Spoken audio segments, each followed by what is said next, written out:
Welcome to the STARS program, seniors taking active roles in society. And now, here's your host, ANITA FINLEY.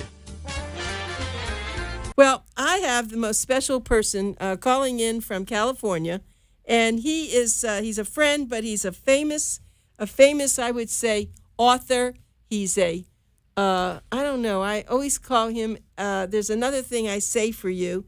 It's a linguist. I always say he's the most famous linguist in the United States, but what other term would you like to have framed for your name? A verbivore, one who eats words, a carnivore, and he consumes meat, a herbivore, plants and vegetables. I am a verbivore, a logolept, seized by words, a wordaholic, and the most word-struck man that anybody out there will meet. I am blessed with obsession, and I'm also blessed with the fact that I have been in a period in Boomer Times for how long would you say? I don't a decade know. Now, Anita? I don't know. Could it be? It's more than. Could it be 15 years or more? Could be, absolutely. Yeah, it's What an great, honor. and it's rare. The kinds of articles that you write. I mean, they definitely are New York Times articles, and they're just perfect. And I do love them so much. And anyway, so let's talk about this great new, wonderful book, The Joy of Names. And it's not a serious book, I don't think. We wouldn't call it serious. It's got a lot of humor to it, which you do all the time. You're so humorous. So tell us about this. Now, I just want to check, did you actually mention my name in the introduction? Richard Lederer. I think I did. If I didn't, Okay. I'll do it now. The Joy of Names, Richard Lederer, and he's calling in from California, actually from San Diego, and he is a columnist for us, among many other things. He writes so many books, and he's a lecturer all over the country. So go ahead and tell us why you wrote this book to begin with. Well, this is my 50th book, my 34th language book. Huh? And my 50th book, so there's a nice, shall we say, fearful symmetry.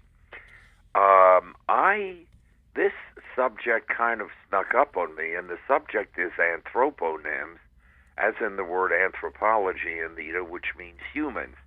So The Joy of Names is an entire book on our names, not what you name your boat or your pet. And therefore, in my humble view, the most accessible book I've written, because even when I write about puns, that's not everybody's cup of tea. And in fact, coffee isn't my cup of tea either. But the point being that we all have names, and in fact, it's international law. And here was an opportunity to write about first names, last names, nicknames, and eponymous names, meaning names of people that become words. Everything that you'd ever want to know about names. Even people I'm sure out there have wondered how Sarah becomes Sadie, William becomes Bill, Robert becomes Bob, and your friend Richard Lederer is such a dick. How did I get that name? And it's in the book. Well, let me tell you something. I just want everyone to know that Donald says ruler of the world. How could that have been? Well, you do wonder. There is a section in the book called Nominative Determinism, and it has to do with how your name can sometimes influence the person that you become. Yes. With many examples. Yes. But just the joy, and you as a very early reader, because Anita, this book came out in early September, so it's a bouncing baby book from my point of view. So there is a kind of newness, but in addition, I can say without qualification, it is the best illustrated book I've had. You'll notice it's 6 by 9, so yes. A large, and that is because I stipulated in my contract that Todd Smith, my marvelous illustrator, that he would get a full page for each of his 28 drawings in the book. And he's a caricaturist, so he really captures the famous people. and I'm just thrilled with it. It's just doing very well. Yes, it's extraordinary, and I think that people don't really understand it isn't a name book so much as at the beginning it says some names, but you take your humor and you really add to it. And I do love the caricatures. I was going to ask you about that. He is great. Yeah, he had illustrated my column when I did it back east. But just as an example, you take my name, Anita. Yeah. LEDERER. Well, we all know about lederhosen, and a lederer is a leather person, one either who manufactures leather or who sells it, the German equivalent of Skinner and Tanner, and that is an occupational surname, and we just have so many of those, and some are obvious, like a fowler is one who takes care of birds, that are hunting, a butler, a farmer, forester, one who works in the forest. They're the obvious ones, but fun with things such as Schumacher for shoemaker, Fletcher for arrow maker, Chandler for candle maker, a Cooper, if your last name is Cooper, you're a barrel maker. If your last name is Hooper, you are the one who makes the metal rims for the barrels. So the Hooper works with the Cooper. If you are a baker, obviously you bake, but if you're a Baxter, you're a woman who bakes. Or not you, but at least your ancestor. If you are a dyer, D-Y-E-R, you dye cloth. If you're Dexter, you're a woman who buys cloth. Brewer, Brewster, Weber, Webster, just all of those insights. And that's just occupational surnames. We have names for the coloring of an ancestor. If your last name is Reed or Reddick, you had an ancestor presumably with red hair or a red complexion. If you had an ancestor who was a teetotaler, you may have the last name Drinkwater. If you have an ancestor who was, but it's true. That's great. That's great. If you have an ancestor, these are just last names. Only one chapter in the book. Powerful. Your last name might be Armstrong. As I say, patronymics. O'Brien, meaning son of Brian's. Fitzpatrick, son of Patrick, and all of that. And just such a pleasure to cover it because everybody is interested in names. I never learned more in writing a book than this one. Really? Oh, usually with my language books, I know everything I'm going to put in, and it's just a matter of stitching it together, so to speak. But in this book, I learned a lot. And in terms of the humor, there is humor throughout, because humor makes a great teen teacher with facts. But the first two-thirds are all of these interesting questions about names. For example, why do we all right, I grew up I live in San Diego, as you mentioned, Anita. Ted Williams grew up here, went to high school here, probably the greatest hitter who ever lived. He had 4 nicknames. The 2 most famous were the Splendid Splinter and the Kid, but also he had 2 others, the Thumper and Teddy Ballgame. DiMaggio had 2, the Yankee Clipper and Joltin' Joe. Babe Ruth had 3, the Babe, the Bambino, the Sultan of Swat. Ask the ordinary person, can they name one active baseball player who has a nickname? And you might get a few, and of course, very much in running for the MVP is Mookie Betts, for the Red Sox. But that's about it. Not much more. And my point is that what's happened to those nicknames, and it's explored in that chapter with that wonderful Yogi Berra picture in the front. All of those interesting names. Why do we have so many more choices for first names than we did a little more than 100 years ago, which is true. 100 years ago, well, in 1900, the top 10 male names and female names, so those 20 names, accounted for 50% of all names. Today, 7.5%, meaning that there are just many different names. What happened to cause that? That's discussed in the book at length very early on. Baby names. Whatever you do, don't name your bundle of joy who's male, don't name him Harvey, because that is both a hurricane and a sexual predator. Right. It would be almost as bad as naming your child Adolf. You know, I'm just going to throw something in here that people have a lot of different names for mother. Isn't that interesting? It's so many names for one particular thing. I don't know about fathers if it's the same, but I've been hearing all these different names. That's my mother, really.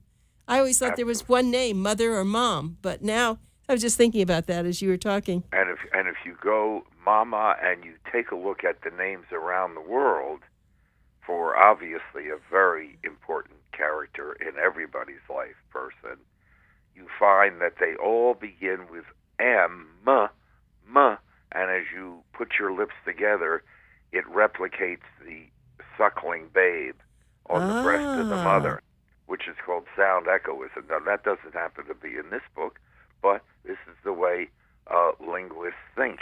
And so, as I say, the first two-thirds are these explorations, including just some amazingly cruel names that particularly, movie stars foist on their children. And what is the effect of that? Names from mythology, names from people that become words. For example, gerrymander. That's from Elbridge Gerry, an early 19th century governor of Massachusetts, and also a vice president to James Madison. And there's the whole story there as to how Elbridge Gerry became part of gerrymander, and the G changed. Or Etienne de Silhouette, a pre-revolutionary French minister of finance for Louis XV. And how did his name become, the black cutout, a profile of construction paper? It's all in the book. And just such a pleasure doing it. The last third is wordplay and humor. And so it does a little bit of a switch, and I loved writing those. May I share one example with my friends out there in Radio Land? Is that okay? Yes, absolutely. Please. Well, there's a section on perfect marriages. This is in the pun section. And the question is, if A happens to marry B, what do you get? So if Ella Fitzgerald married Darth Vader, she'd be Elevator. You see, that would be her name. I'm expecting a laugh there. Yeah, right. Okay. If Rosemary the Camp married William Kunstler, she'd be Rosemary the Camp Kunstler.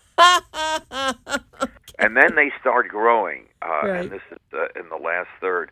If Wonder Woman married Howard Hughes, divorced him, and married Henry Kissinger, she'd be Wonder Hughes Kissinger now. Oh my! Oh, that's good. That's good. Well, you're kind. Remember, I'm a crazy man. I know. I love this. I love this. You remember The Birds, the movie with Tippi Hedren? Oh yes. So if Tippi Hedren married Albert Camus and then divorced him, and married Steven Tyler, she'd be Tippi Camus and Tyler too. Now they're going to grow a little more. Okay. I'll give you just two more. Okay.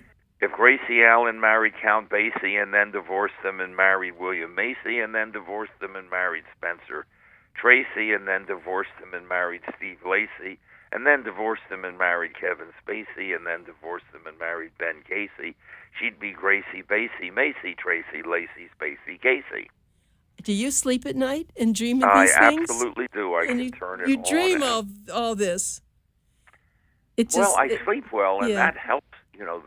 And here's the final one that I'm going to share, and my favorite. If Ivana Trump, not Ivanka, but Ivana Trump, so the Donald's first wife, if Ivana Trump married Mr. Bean, then divorced him and married King Oscar of Norway, then divorced him and married Mike Myers of Shrek fame, and then divorced him and married Anthony Weiner, she'd be Ivana Bean Oscar Myers Weiner.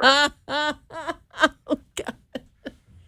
Now, I love the concussive laughter yeah, of well, Anita because Finley. this is like, see, there's no one I know. I don't know if there's no one in the world that can do what you do. Your brain just works that way, doesn't it? Well, here's what I will say, since you brought it up and I didn't. I believe there is not a single human being who has ever trod the earth who could have written the essays in the first two-thirds and the puns, spoonerisms, anagrams, and palindromes in the last third. Meaning, plenty of people could have written the essays. I like to think I wrote them entertainingly and informatively, but those people can't do puns and anagrams and palindromes. No, I'm sure that's true.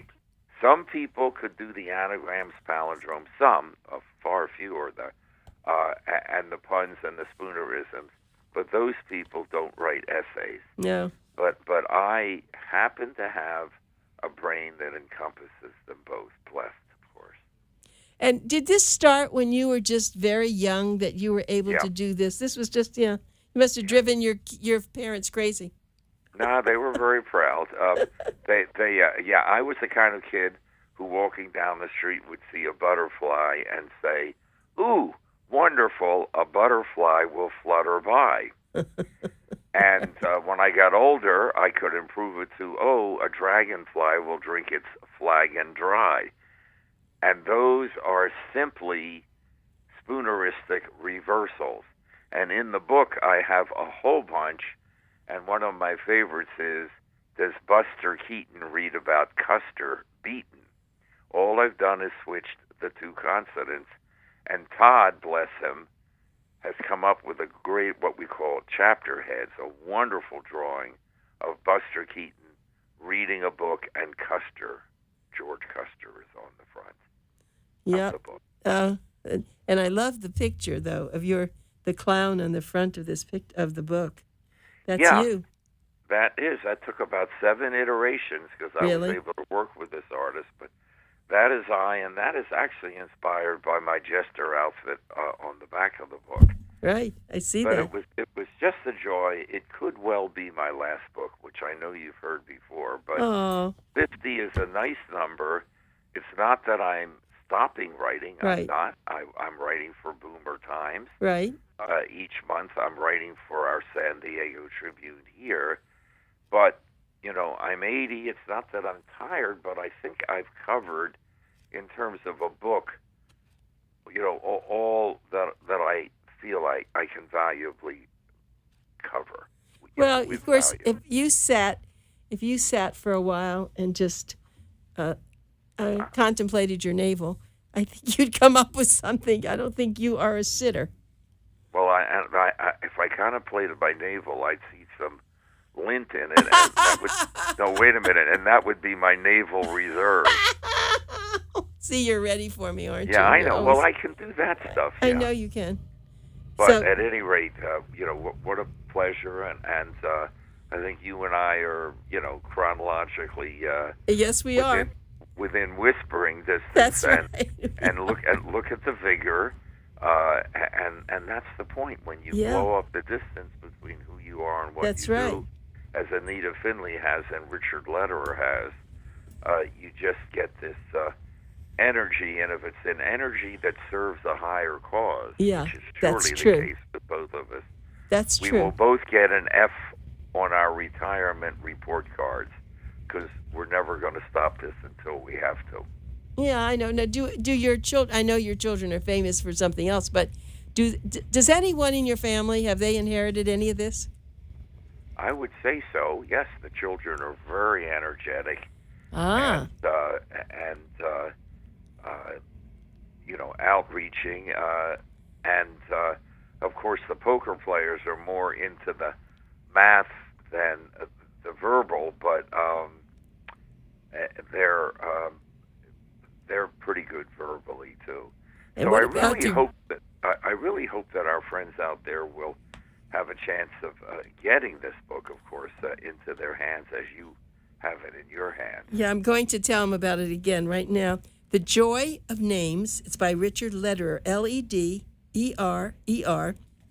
And the way that you can get this is you actually can go to Verbivore, VERB for verb, IVORE.com, Verbivore.com. If all else fails, contact us at our office. We'll help you. But Richard Lederer is an amazing linguist. He is so many things. He's an author of. He said this is his 50th book.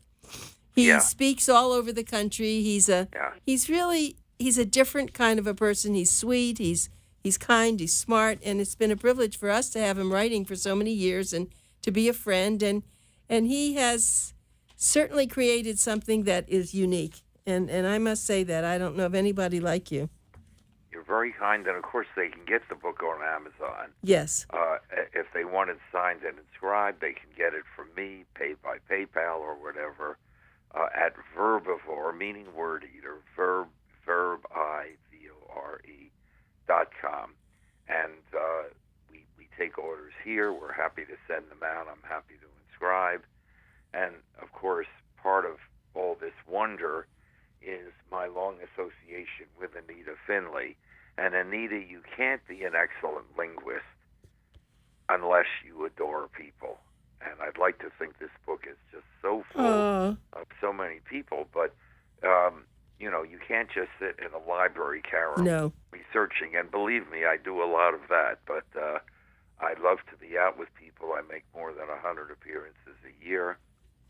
And that's helpful. And on a slightly related topic, loneliness is sort of a disease, like obesity and smoking. But you see what I mean? Yes. And we are social animals, and I know you and I really make contact with groups of friends. And my poker buddy, I'm going to be playing high stakes tonight. My Do you ever lose? Do you ever lose when you play poker? The answer is yes, but those are the ones I don't tell you about. Okay. I know, but your kids, of course. And at the age of 80, which I turned about 4 months ago, did I ever tell you my philosophy of winning at this age? No. It's not whether you win or lose, ANITA. It's whether I win. I win. Yeah, I got that. Well, the other thing is, in the time we have left, why don't you give everybody the titles of your books, all your books? I think that would be fascinating. That would take us an hour. No, but just say it, and if we have to cut it off, we will. But there's so many of them. Why don't you do that? Okay, just a minute. Yes, I have. All right, so here's the story, and aren't you kind? And these are all available, and I'm always happy to fill those orders. So I have written a bunch of books that are not about language, and The Gift of Age is my big seller, period, and certainly with our age group. I've written 3 American history books, American trivia, etc., 2 pet books, Treasury for Cat Lovers, Treasury for Dog Lovers, and a tribute to teachers. I've also written 9 children's books that start with Animal Cracker Upper Junior for 7-year-olds and goes up to 10 to 13-year-olds. And at this time of year, particularly Monsters Unchained, which is a great Halloween book, but many, many others. Hilarious Holiday Humor, which is about our 16 major holidays. Then, obviously, my word books, and that's 34 of them. There are 5 Anguished English books, the most famous being Anguished English, a bunch of pun books, particularly a book called Get Thee to a Punnery, which won the International Punster of the Year, The Joy of Names, my Bouncing Baby book, Word Wizard, amazing words. LEDERER on language, challenging words. The play of words. Crazy English, the miracle of language. Word Circus, anagrams and palindromes. And the big book of wordplay, crosswords. And if you're good in crosswords, I have 100 original ones. Skills books, The Right Way, Sleeping Dogs Don't Lay, both written in partnership with the publications director at Coca-Cola. Common Sense, all about punctuation, and that pretty much covers the waterfront. And you'll note the range that I write books about anagrams and palindromes, but also how to write well, and, well, something like The Joy of Names, my current book. Okay, so my question, I want to go back to the crossword puzzles. I've always wondered, who writes those? I mean, you write them, but how do you do it? You first put the answers in, and then you figure out where to put the boxes? How does that work? Well, that's a good question, and I work with a constructor, Gail Deed, an excellent constructor. So she takes care of that part. And what she'll do is provide a number of the words, and then I'll come up with the very clever clues to them. I see. And then the computer allows you to move around the black squares, but it can be not mind-numbing. And I'll just give you a quick update. You can't. I'm sorry, we've just run out of time. That's another subject sometime. I want to hear all about crossword puzzles. But Richard, thank you so much. It was a pleasure being with you, and I'll talk to you soon. You sound marvelous. Thank you, Richard. All right, bye.